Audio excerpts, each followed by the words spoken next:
Mr. Marby had always been a kind-hearted man. All his life he was generous to all people, especially to his granddaughter Judy. So, when he became ill, he was deeply disappointed to find out she did not want to take care of him. Unfortunately, she was the only relative left in his life. Judy's childhood was not carefree. Her parents died in a car accident when she was only 6 years old, and her grandfather took care of her. Mr. Marby did his best to make sure she didn't need anything.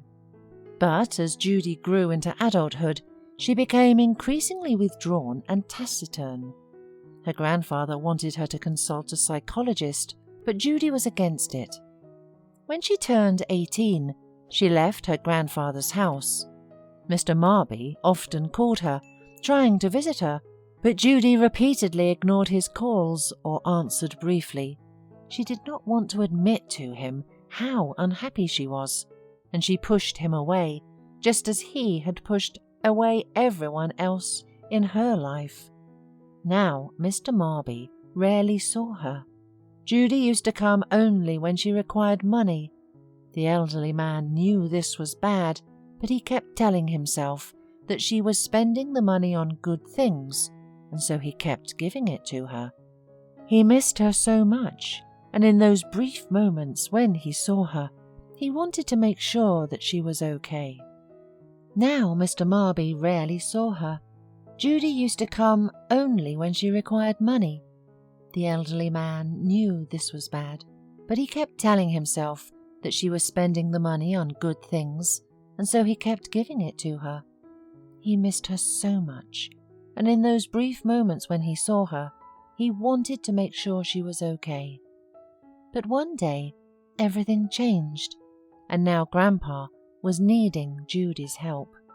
Judy got a call from the hospital and was asked to come. When she arrived, she was shocked to see how much her grandfather had aged since their last meeting, and how frail he had become. The doctors told Judy that the elderly man needed help and care, and that it would be better for him to move in with her. Judy was not ready to take on the responsibility of caring for her grandfather, and refused to accept him. She had made many bad decisions over the past couple of years, which had led to the accumulation of a lot of debt. She had to deal with that problem, and her grandfather was not a part of her plans. In addition, she was sure that he had savings to pay for a nurse. So, Judy, absorbed in her own problems, completely forgot about her sick grandfather, and she heard about his death from the lawyer, who would like to meet with her as soon as possible. Of course, the girl was shocked and sad for a while, but then she remembered that her grandfather had no more relatives and hoped that he had left all his money to her. It would have helped her a lot with her debts. Sitting in the lawyer's office, Judy nervously waited for him to read the will. However, a big surprise awaited her. According to the will, your grandfather left you all his property, including the house, savings, and all personal belongings, the lawyer said. Judy's eyes widened wide with joyful anticipation. However, the lawyer continued, there is one catch. Your grandfather specified in his will that you must live in his house for 1 year and take care of it as if it were your own. If you fail to do this, the entire estate will be donated to charity. I understand that this may be difficult for you to fulfill this requirement, but your grandfather was a wise man, and he thought it would be the best way for you to learn some lessons. He wanted you to understand the value of caring for others and to appreciate the home he built and loved for so many years. Also, Mr. Marby asked me to give this letter to you. Judy expected the letter to be full of kind words and love she was used to hearing from her grandfather, but when she opened it, she had to gasp for air with resentment and anger. From the first words in the letter, She understood that getting inherited money was not going to be easy. "My dear Judy, I believe that you are an intelligent young woman and your heart is still kind. But I also know that you always take the easy way out when it comes to achieving your goals. It saddens me that you only ever came to me when you needed my money, and that you abandoned me when I really needed your help. So I have decided that you will not get the inheritance without any effort. I have prepared several conditions that are designed to test your character, your determination, and your willingness to work hard to achieve what you want. I have no doubt that you will accept the challenge, and I know for a fact that you will be a better person afterward. Good luck, my dear granddaughter. I love you no matter what." The first task her grandfather gave her was to volunteer for the next 3 months. For several days, Judy was gaining courage because she was determined to get her grandfather's inheritance. She began her first day at the charity centre feeling depressed and out of place. She wasn't used to helping others without expecting something in return, and it was hard for her.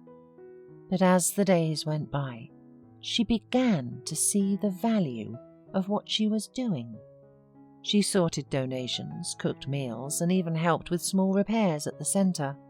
She saw the joy on the faces of the people she helped, and little by little, Judy began to understand the true meaning of unselfishness. She made new friends there and learned a lot about the hardships that many people face.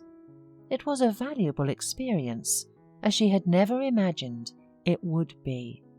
Judy became more patient and understanding and began to see the world differently. She realized that her grandfather had always been right. The key to happiness was not accumulating wealth, but helping others. She was grateful for that experience and knew it would stay with her for the rest of her life. The next task her grandfather set her was to find a job.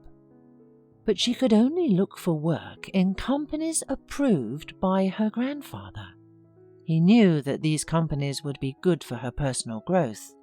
Judy was not used to being told where she could or could not work, but she was determined to get her inheritance. She spent hours researching the companies on the list and began submitting resumes. Along the way, she encountered many rejections, but she didn't give up and eventually got a job with one of the companies on the list. The job was difficult for her at first, but the girl quickly established herself as a hard-working and valuable member of the team. As the weeks were passing, Judy's confidence was growing. She made friends, she gained motivation, and she was finally able to gradually get out of debt. Meanwhile, she moved into her grandfather's house and began to take care of it as if it were her own. The house reminded her about her childhood and how well her grandfather had treated her all her life, and she was very ashamed of her terrible behavior, and she was sorry that it was too late to change anything because her grandfather was gone. And so a year passed. Judy sat in a lawyer's office and reflected on the past year. She realized that her grandfather's tasks had changed her life for the better. Suddenly the woman, immersed in her thoughts, noticed that someone approached her. When she looked up, it was as if she saw a ghost. She went pale and jumped up from her chair. In front of her was her grandfather. "I'm so sorry I had to lie to you, my dear," he said, "but I'm so proud of you. You are so good." Judy was speechless, tears streaming down her face. She could not believe what she had seen and heard, but when she looked into her grandfather's eyes, she realized that it was really him. It turned out that he had faked his own death to teach her a few lessons. Judy was overwhelmed with emotions: shock, disbelief, relief, and joy. She wanted to hug him and never let him go, but at the same time, she was angry with him for lying to her and causing her so much pain. "Why did you do it?" was the only thing Judy could ask. "I wanted to show you how big and kind your heart really was. I wanted to show you that there are more important things in life than money and possessions. I wanted to help you grow up and become the strong, independent woman I know you could be.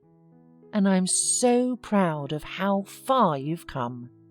Judy realized that Grandpa's plan had worked, and she had learned so much over the past year. She had grown as a person and was ready to conquer the world. She looked at him with a new sense of gratitude and admiration. "Thank you, Grandpa," she said, her voice full of emotion. "Thank you for everything. I love you, and I'm so grateful to have you in my life. And I'm sorry I've been so heartless. I'll fix it." Mr. Marby smiled back.